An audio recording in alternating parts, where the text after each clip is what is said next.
세계 최강대국 미국, 급부상한 중국, 전쟁을 일으킨 러시아. 이 나라들에게는 공통된 본능이 있습니다. 자신들의 패권에 도전하거나 방해가 되는 국가는 가차없이 밟아버린다는 것입니다. 미국은 동맹국인 독일과 일본조차 경제적으로 찍어눌렀고, 중국은 호주와 한국의 무역 보복을 감행했으며 러시아는 우크라이나를 침공했습니다. 이것이 국제정치의 냉혹한 현실입니다. 그런데 전 세계 지정학 전문가들은 지금 한 나라 앞에서 이 절대 법칙이 깨지는 기이한 현상을 목격하고 있습니다. 바로 대한민국입니다. 미국도 중국도 러시아도 한국을 견제하고 불편해하지만 정작 결정적인 순간에는 방아쇠를 당기지 못합니다. 도대체 왜일까요? 하버드대학교 정치학과 강의실에서 30년간 세계 질서를 연구해온 노 교수는 칠판에 적힌 한국이라는 이름 위에 붉은 원을 그리며 이렇게 선언했습니다.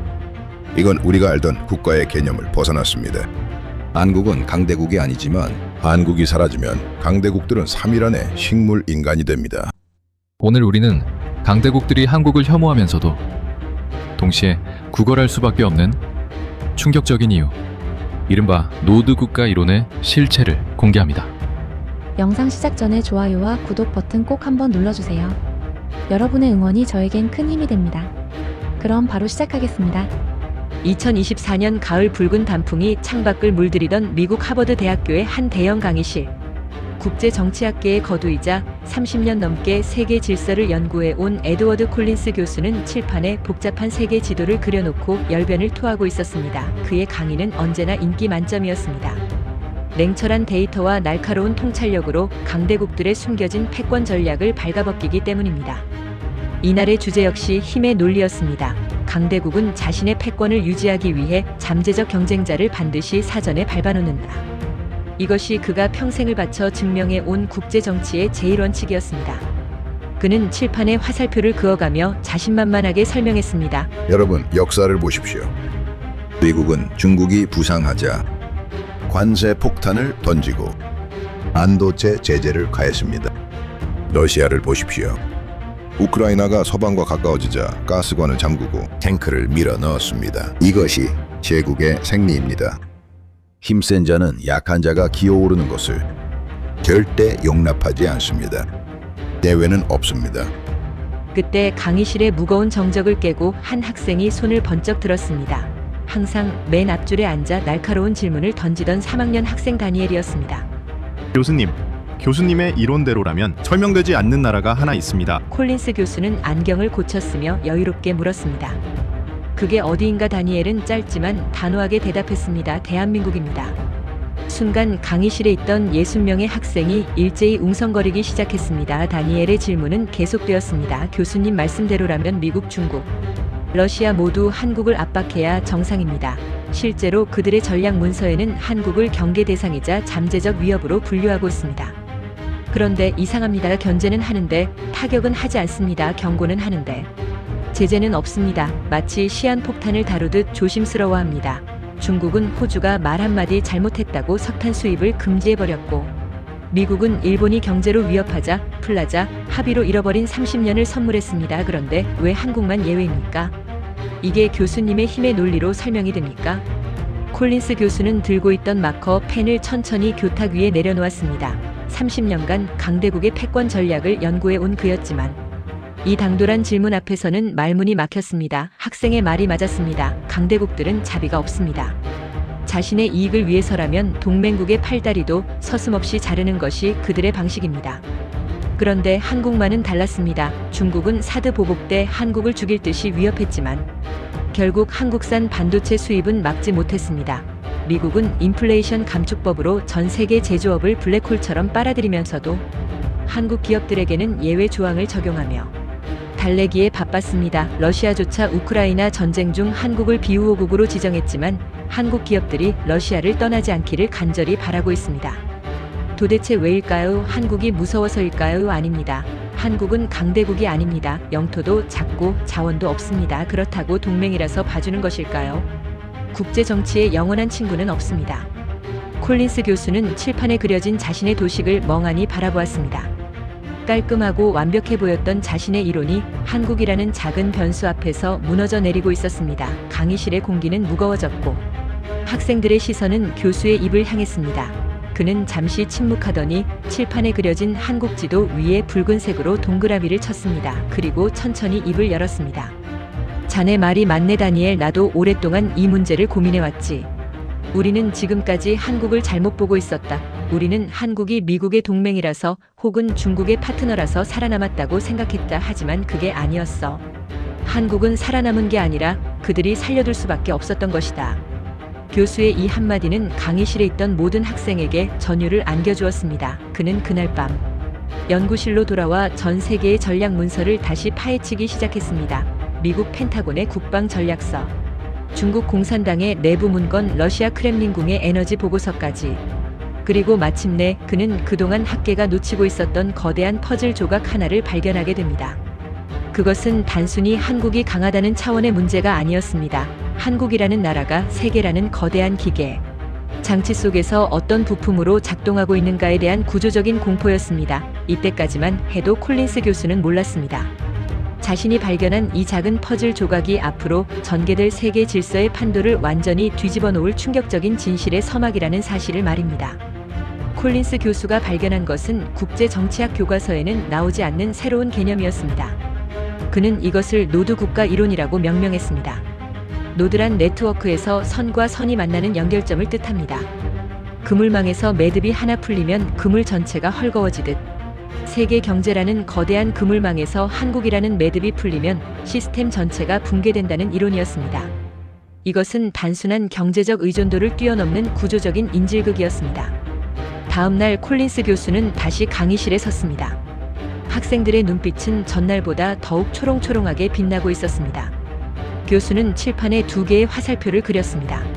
하나는 한국을 향해 찌르듯 날카롭게 뻗어있는 견제의 화살표였고, 다른 하나는 한국을 감싸 안듯 부드럽게 휘어진 의존의 화살표였습니다.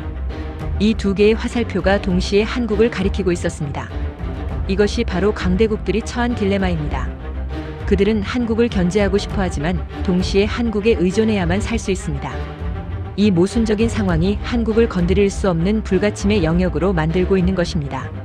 그때 맨 뒷줄에 앉아있던 조너선이 손을 들었습니다. 그는 평소 시니컬한 질문을 하기로 유명한 학생이었습니다. 교수님, 의존이 문제라면 대체하면 되는 거 아닙니까? 중국도 있고 일본도 있고 대만도 있지 않습니까? 왜 굳이 한국이어야 합니까? 좋은 질문이네. 조너선, 바로 그게 핵심이야. 대체할 수 없다는 것. 교수는 칠판에 새로운 도식을 그리기 시작했습니다. 보통의 국가들은 한 분야에서 강합니다. 중국은 값싼 노동력을 바탕으로 한 제조업이 강하고, 일본은 정밀 부품과 소재 기술이 뛰어납니다. 독일은 기계 산업의 최강자입니다. 각자의 영역이 뚜렷합니다. 하지만 한국은 다릅니다. 한국은 이 모든 것이 하나로 융합된 복합체입니다. 최첨단 반도체를 설계하고 그것을 직접 생산하며 그 반도체가 들어가는 스마트폰과 자동차를 만들고 그 제품들을 실어 날을 100까지 직접 만듭니다. 원자재 수입부터 완제품 생산 그리고 운송까지 모든 과정이 한 나라 안에서 원스톱으로 이루어지는 유일한 국가입니다. 이것이 의미하는 바는 엄청납니다. 만약 미국이 중국을 견제하기 위해 한국을 압박하면 한국의 반도체 공장이 멈춥니다. 그러면 당장 미국의 애플과 구글이 칩을 구하지 못해 서버를 닫아야 합니다. 만약 중국이 한국을 손봐주겠다고 자원을 끊으면 한국의 배터리 공장이 멈춥니다. 그러면 중국의 자랑인 전기차 산업이 올스톱됩니다. 일본이 소재 수출을 막으면 한국의 디스플레이 공장이 멈추고, 그러면 소니의 TV와 닌텐도 게임기도 만들 수 없게 됩니다.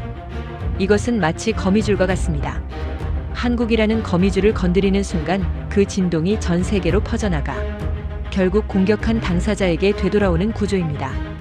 조너선은 여전히 납득할 수 없다는 표정이었습니다. 그래도 교수님, 시간이 걸릴 뿐이지 결국엔 대체할 수 있지 않습니까?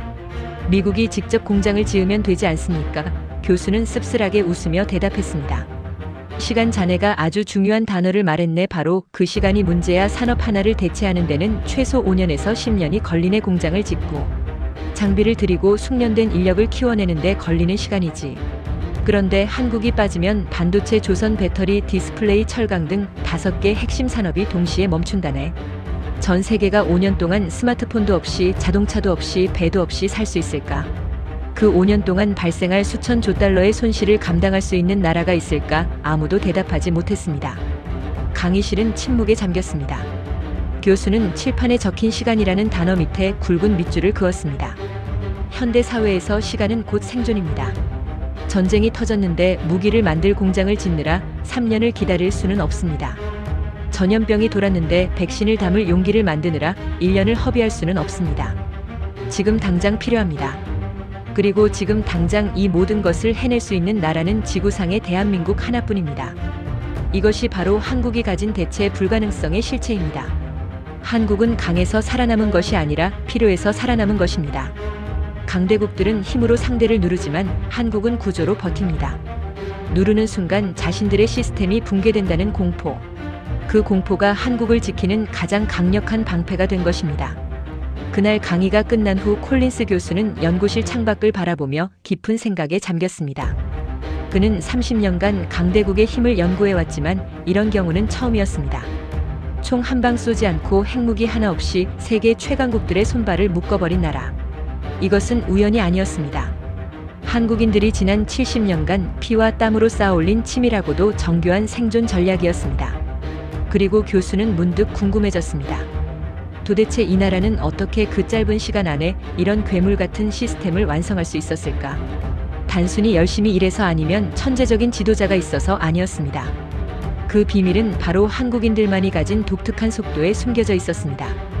다음 강의 시간 학생들의 분위기가 사뭇 달라져 있었습니다. 지난 2번의 강의로 한국을 바라보는 시선이 호기심에서 경외심으로 바뀌어 있었습니다. 콜린스 교수는 칠판에 커다랗게 SPED 속도라고 적었습니다. 그리고 학생들에게 물었습니다. 여러분, 현대 전쟁에서 가장 무서운 무기가 무엇이라고 생각하나? 핵폭탄 스텔스기 아니야. 바로 속도야. 상대가 생각할 시간에 행동하고 상대가 준비할 시간에 끝내는 것, 그것이 바로 한국이 가진 진짜 무기네. 교수는 구체적인 사례를 들기 시작했습니다. 애플이 새로운 아이폰을 출시한다고 가정해 봅시다. 팀 쿡 CEO가 아이디어를 내고 디자이너가 설계를 마쳤습니다. 이제 이것을 현실로 만들어줄 공장이 필요합니다. 그런데 조건이 까다롭습니다. 최첨단 OLED 디스플레이, 초미세 공정에 AP 칩, 대용량 배터리, 이 모든 것을 최고 품질로. 그것도 3개월 안에 수천만 개를 찍어내야 합니다. 이 미친 스케줄을 소화할 수 있는 나라는 지구상에 어디가 있을까요? 중국, 그들은 대량 생산은 잘하지만 최첨단 기술을 따라오지 못합니다. 일본, 그들은 정밀하지만 결정이 느리고 대량 생산 능력이 부족합니다. 미국, 제조 기반이 무너져 공장조차 없습니다. 결국 모든 화살표는 다시 한국을 가리킵니다.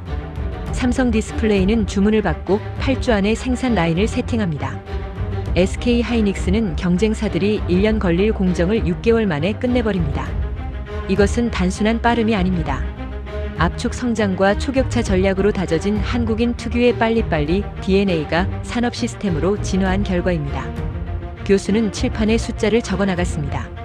삼성전자가 반도체 신공장을 짓는 데 걸리는 시간 2년. 미국 인텔이 같은 공장을 짓는 데 걸리는 시간 5년. 유럽 기업들은 환경 규제와 노동법 때문에 아예 엄두도 못 냅니다. 이 3년의 격차. 이것이 바로 한국이 세계 시장을 독식할 수밖에 없는 이유입니다. 기술은 훔칠 수 있어도 이 속도는 훔칠 수 없습니다. 이것은 시스템이자 문화이며 5천만 국민이 공유하는 집단적 본능이기 때문입니다. 더 무서운 것은 전환 속도입니다. 한국은 실패를 두려워하지 않습니다. 아니, 정확히 말하면 실패할 시간이 없습니다. 시도하고 실패하고 수정하고 다시 도전하는 이 사이클이 다른 나라보다 10배는 빠릅니다. LG 에너지 솔루션을 보십시오. 전기차 배터리 시장에 뛰어든 지 불과 10년 만에 세계 1위 기술력을 확보했습니다. 중국이 정부 보조금으로 덩치를 키울 때 한국 기업들은 기술력과 속도로 시장을 장악했습니다. 실패한 기술은 과감하게 버리고 새로운 기술에 즉시 투자합니다. 거대한 항공모함이 마치 제트스키처럼 방향을 바꾸는 격입니다. 이런 유연성은 거대 기업이나 강대국들이 흉내낼 수 없는 한국만의 전매 특허입니다. 그때 마크라는 학생이 손을 들었습니다. 교수님, 그렇다면 한국은 경쟁자들을 이기는 게 아니라 게임의 룰을 바꾸고 있는 거네요. 교수는 빙그레 웃으며 고개를 끄덕였습니다. 정확해 마크 강대국들은 덩치로 밀어붙이는 수모를 하고 있는데 한국은 링 위를 날아다니는 태권도를 하고 있는 격이지 때리려고 하면 이미 피했고 잡으려고 하면 이미 뒤에 와 있어. 이 속도 차이가 전쟁보다 무섭다는 거야. 왜냐하면 속도는 예측할 수 없으니까. 강의실은 고요해졌습니다. 학생들은 필기하던 손을 멈추고 칠판에 적힌 숫자들을 멍하니 바라보았습니다. 반도체 점유율 70%, 조선 수주 1위, 배터리 기술 1위. 이 화려한 성적표 뒤에는 한국인들이 밤낮 없이 흘린 피와 땀 그리고 미친 듯한 속도전이 숨어 있었습니다. 교수는 마지막으로 덧붙였습니다. 미국이 한국을 놓지 못하는 진짜 이유도 바로 여기에 있다네. 미국은 설계는 잘하지만 만드는 손이 없어. 중국과 패권 경쟁을 하려면 무기가 필요하고 배가 필요하고 칩이 필요한데 그걸 제때 만들어줄 수 있는 파트너는 한국뿐이야. 미국이 머리라면 한국은 손과 발이지. 머리가 아무리 똑똑해도 손발이 없으면 아무것도 할 수 없지 않은가. 그날 밤 다니엘은 기숙사로 돌아와 뉴스 검색창에 코리아를 입력했습니다. 화면에는 한국의 조선소에서 밤새 불을 밝히며 건조 중인 거대한 선박들과 방진복을 입고 반도체를 검수하는 연구원들의 사진이 떴습니다. 그는 비로소 깨달았습니다. 자신이 매일 쓰는 아이폰 타는 자동차 보는 TV. 이 모든 일상이 한국인들의 손끝에서 만들어진 속도의 결과물이라는 사실을 말입니다. 그리고 그는 처음으로 한국이라는 나라가 두렵게 느껴졌습니다. 이 나라는 멈추지 않는 기관차 같았습니다. 누구도 막을 수 없고 누구도 따라올 수 없는 폭주 기관차. 하지만 이 기관차의 질주는 여기서 멈추지 않았습니다. 이제 한국은 땅과 바다를 넘어 강대국들의 가장 아픈 곳 바로 안보와 에너지 시장까지 넘보고 있었습니다. 다음 날 콜린스 교수는 강의실에 들어서자마자 칠판에 미 해군의 자랑인 제럴드 R. 포드급 항공모함 사진을 띄웠습니다. 길이 337m, 높이 76m, 축구장 300. 크기의 갑판을 가진 이 괴물은 전 세계 바다를 호령하는 미국의 힘을 상징합니다. 하지만 교수의 표정은 어두웠습니다. 여러분, 이 배가 얼마나 대단한지는 다들 알겠지. 하지만 내가 오늘 할 이야기는 이 배의 위용이 아니라 비극이다. 이 배를 만들 수 있는 나라가 지구상에 몇이나 될까? 그리고 더 중요한 건 앞으로도 미국이 이런 배를 계속 만들 수 있을까? 강의실은 술렁였습니다. 당연히 미국은 만들 수 있지 않습니까? 세계 최강 대국인데요. 한 학생이 자신 있게 말했습니다. 교수는 고개를 저으며 칠판에 충격적인 그래프 하나를 그렸습니다. 미국 내 조선소 숫자 1970년대 대비 90% 감소. 숙련된 용접공 평균 연령 55세. 신규 인력 유입 0명의 수렴. 이것이 바로 미국의 민낯이었습니다. 미국은 설계도는 그릴 수 있지만 그것을 현실로 만들어줄 손발이 잘려나간 상태였습니다. 제조업을 천시하고 금융과 서비스업에만 몰두한 지난 30년의 결과였습니다. 교수는 목소리를 높였습니다. 지금 미 해군은 비상사태다. 배가 고장 나도 고칠 도크가 없고 새 배를 주문해도 5년 10년을 기다려야 한다. 중국은 1년에 수십 척씩 군함을 찍어내며 바다를 메우고 있는데 미국은 녹슨 배를 끌어안고 한숨만 쉬고 있는 꼴이지.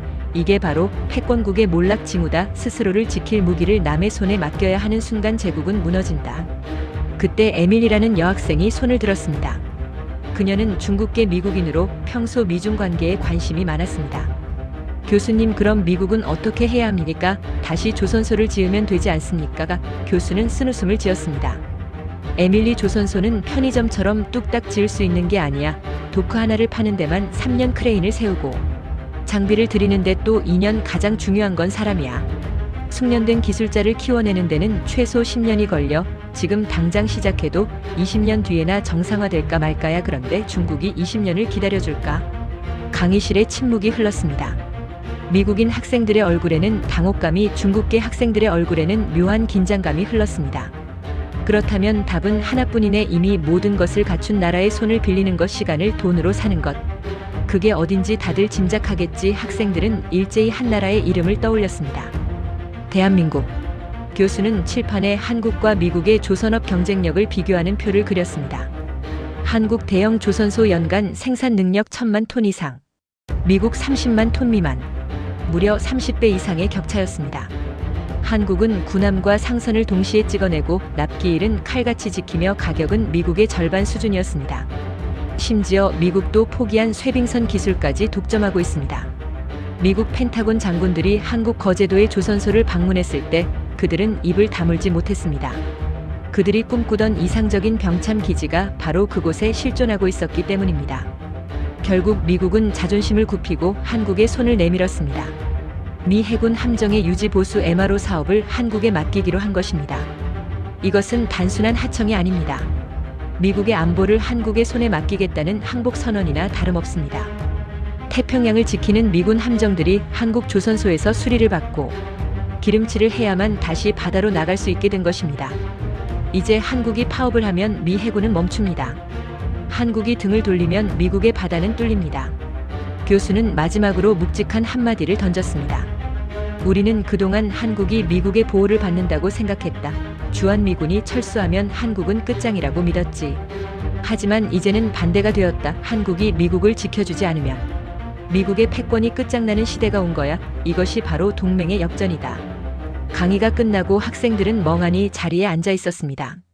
그동안 그들이 믿어왔던 세계관이 완전히 뒤집히는 순간이었습니다. 미국이 갑이고 한국이 을인 줄 알았는데 실상은 서로의 목덜미를 쥐고 있는 공생관계. 아니 어쩌면 한국이 더 강력한 패를 쥐고 있는 갑일지도 모른다는 생각.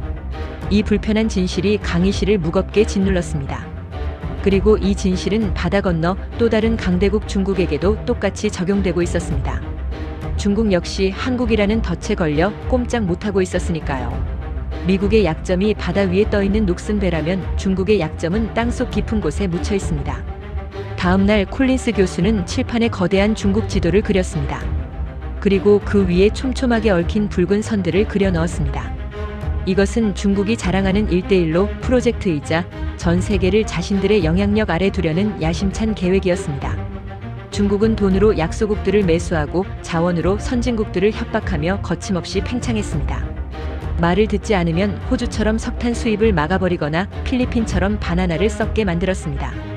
이것이 중국식 길들이기 전랑 외교의 실체였습니다. 그런데 이 무자비한 늑대 전사들이 꼬리를 내린 유일한 나라가 있습니다. 바로 대한민국입니다. 제임스라는 한국계 학생이 손을 들었습니다.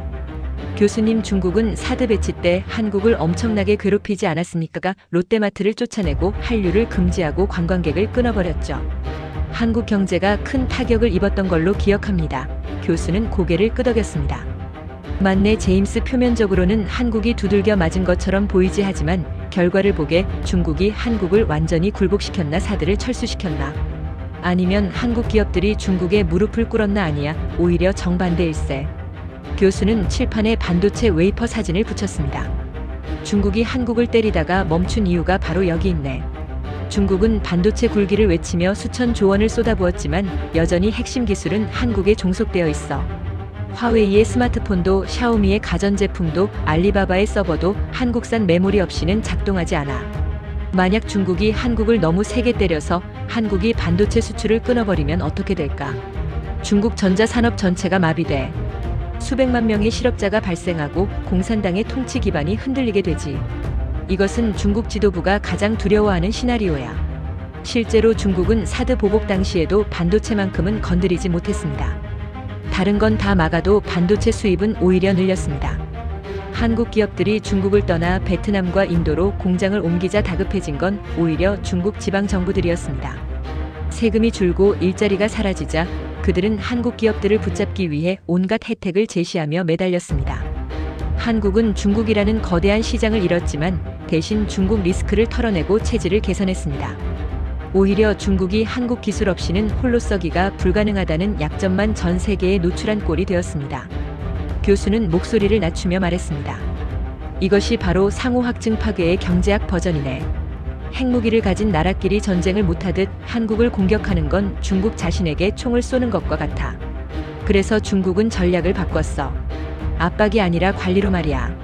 너무 가까워지지도 않게 하지만 절대로 멀어지지도 않게 한국을 묶어두려는 거지. 하지만 이미 늦었어. 한국은 이미 중국의 소나기를 벗어나 미국, 유럽, 동남아로 경제 영토를 확장해버렸으니까. 그때 제임스가 다시 질문했습니다. 하지만 교수님, 중국은 자원을 무기로 쓰지 않습니까? 요소수 사태 때 한국이 꽤 고생하지 않았나요? 교수는 빙그레 웃었습니다. 좋은 지적이야. 하지만 그 사건이 오히려 한국인들을 각성시켰지. 한국인들은 위기가 닥치면 뭉치는 습성이 있어. 요소수가 부족하자 시민들이 소방서에 몰래 기부하고 기업들은 대체 수입선을 뚫어버렸지. 결국 중국은 자원 무기와 카드가 한국에게는 통하지 않는다는 사실만 확인시켜줬을 뿐이야. 오히려 한국은 공급망 다변화라는 예방주사를 맞고 더 튼튼해졌어. 강의실은 다시 한번 놀라움에 휩싸였습니다. 중국이라는 거대한 용이 한국이라는 고슴도치를 삼키려다 가시에 찔려 뱉어낸 형국이었습니다. 교수는 마지막으로 칠판에 적힌 중국 지도 위에 X표를 그었습니다. 덩치가 크다고 강한 게 아니야. 급소를 쥐고 있는 자가 강한 거지. 한국은 중국의 급소를 너무나 잘 알고 있어. 그래서 중국은 한국을 미워하면서도 짝사랑할 수밖에 없는 거야. 이 지독한 애증 관계가 동북아시아의 평화를 아슬아슬하게 지탱하고 있는 셈이지. 학생들은 이제 알 것 같았습니다. 왜 미국도 중국도 한국을 함부로 대하지 못하는지. 그것은 한국이 그들의 생존 본능을 인질로 잡고 있기 때문이었습니다. 하지만 이것으로 끝이 아니었습니다. 한국의 영향력은 이제 지구를 넘어 또 다른 곳으로 뻗어나가고 있었습니다. 바로 전쟁터와 폐허가 된 도시들이었습니다. 그곳에서 한국은 또 다른 이름으로 불리고 있었습니다. 바로 구원자였습니다. 러시아가 우크라이나를 침공했을 때 세계는 또 한 번 한국을 주목했습니다. 전쟁은 파괴입니다. 하지만 전쟁이 끝나면 반드시 재건이 필요합니다.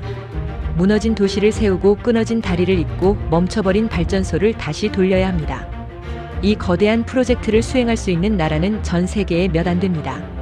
미국은 돈은 있지만 직접 흙을 만질 인력이 없습니다. 유럽은 의지는 있지만 속도가 너무 느립니다.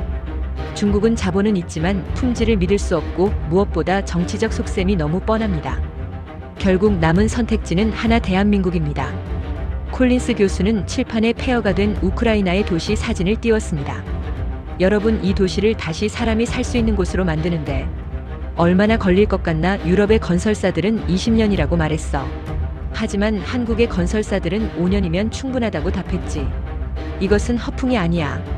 한국은 전쟁의 폐허 위에서 한강의 기적을 만든 경험이 있는 유일한 선진국이야. 그들은 잿더미가 된 땅을 어떻게 옥토로 바꾸는지 본능적으로 알고 있어. 사라라는 여학생이 질문했습니다. 교수님, 하지만 러시아는 한국을 비우호국으로 지정하지 않았나요? 전쟁 당사국인데. 한국 기업들이 러시아 재건에 참여할 수 있을까요? 교수는 의미심장한 미소를 지었습니다. 사라, 정치는 명분을 따지지만 경제는 실리를 따지지. 러시아 입장에서도 전후 복구는 생존이 걸린 문제야. 중국에게 모든 것을 맡기면 러시아 경제는 중국에 종속될 거야. 그렇다고 서방 기업들을 부를 수는 없어.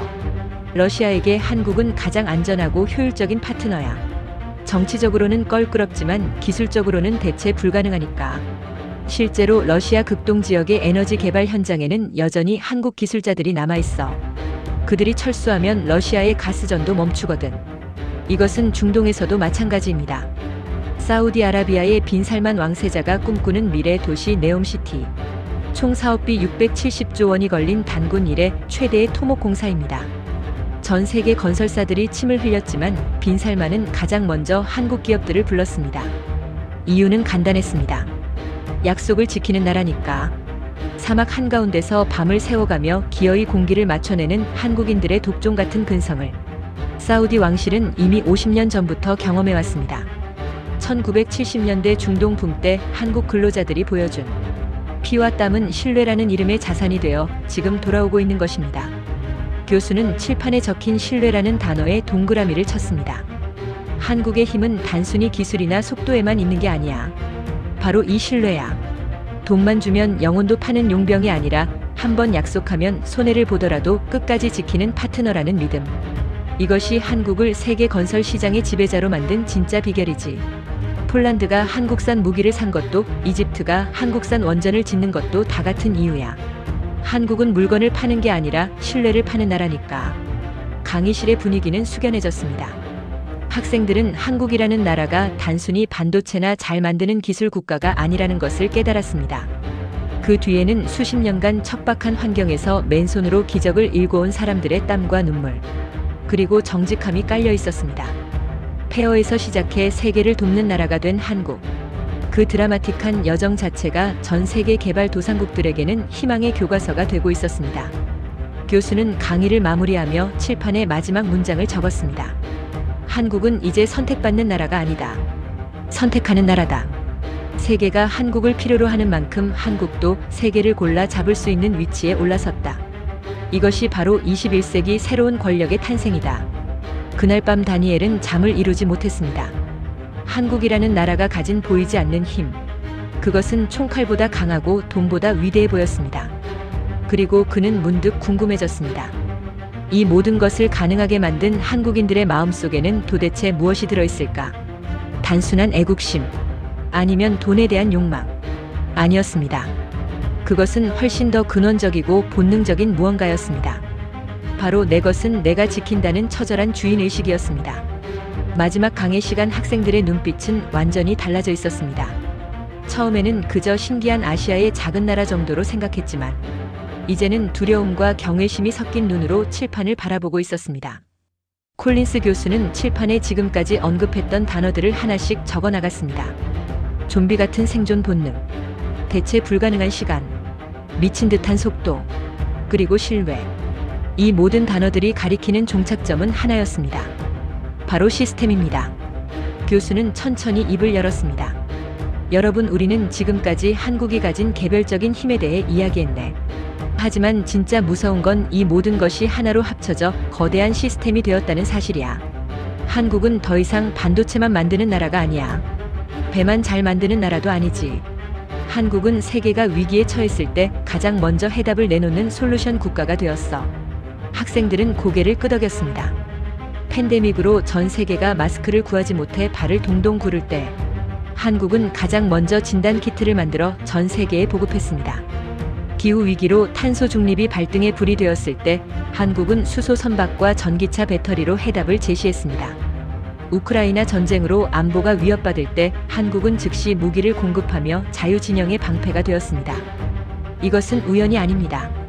위기를 감지하고 분석하고 해결책을 만들어내는 일련의 과정이 시스템화되어 있기에 가능한 일입니다. 그때 다니엘이 마지막 질문을 던졌습니다. 교수님, 그렇다면 한국은 이미 강대국을 넘어선 초강대국이 된 겁니까? 교수는 고개를 가로저었습니다. 아니야, 다니엘. 초강대국이라는 말은 어울리지 않아. 초강대국은 힘으로 남을 지배하려 하지만 한국은 지배하지 않아. 대신 없어서는 안 될 존재가 되는 길을 택했지. 이것을 필수 국가라고 부르자.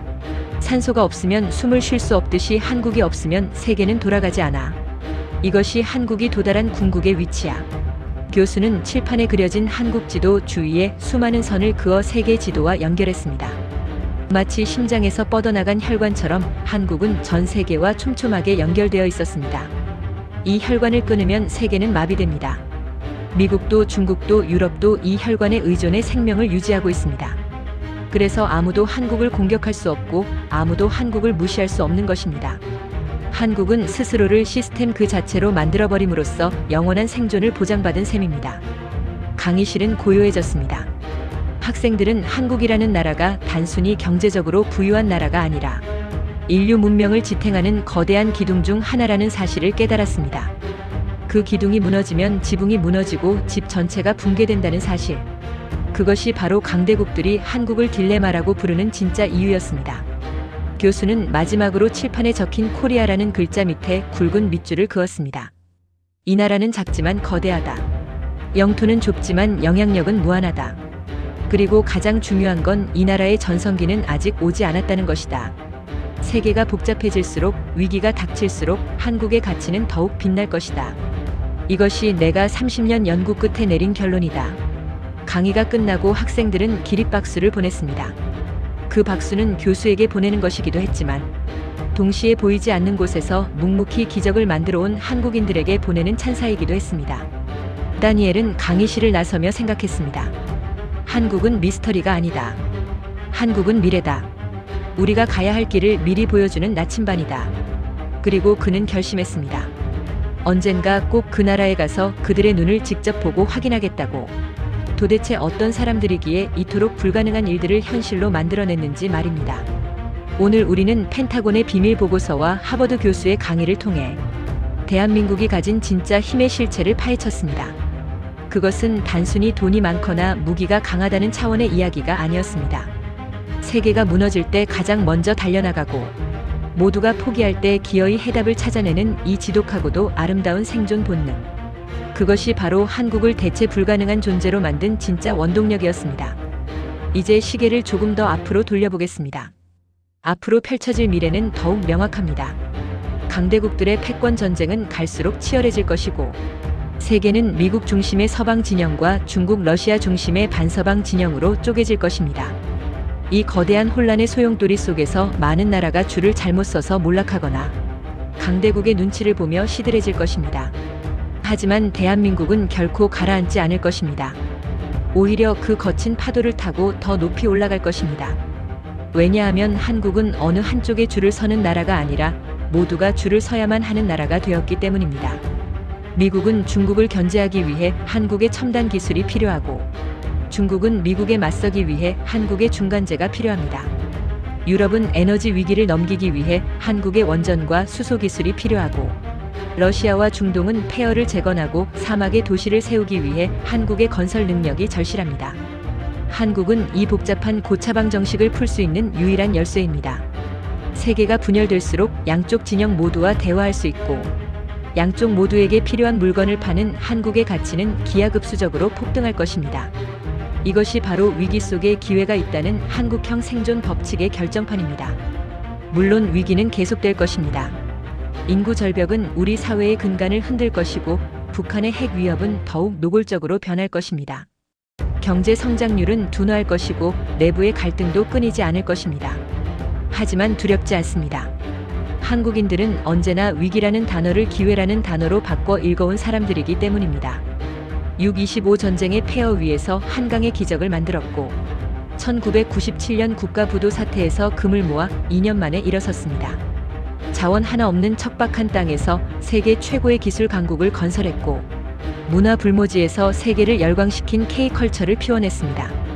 이들에게 위기는 멸망의 전주곡이 아니라 또 다른 신화의 서곡일 뿐입니다. 인구가 줄어들면 로봇과 AI 기술로 세계를 선도할 것이고, 안보 위기가 닥치면 방산 기술로 세계의 무기고가 될 것입니다. 이 나라는 시련이 닥칠수록 더 강해지는 안티프레질의 전형입니다. 우리는 지금 인류 역사상 가장 독특한 국가를 목격하고 있습니다. 정복할 수는 있어도 지배할 수는 없는 나라. 작지만 결코 약하지 않은 나라. 가장 평범한 사람들이 가장 위대한 역사를 만들어가는 나라.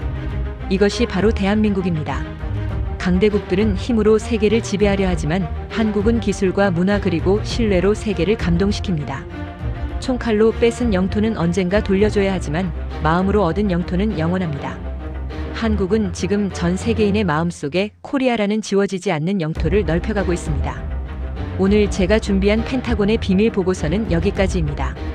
하지만 진짜 보고서는 지금 이 영상을 보고 계신 여러분이 써내려갈 차례입니다.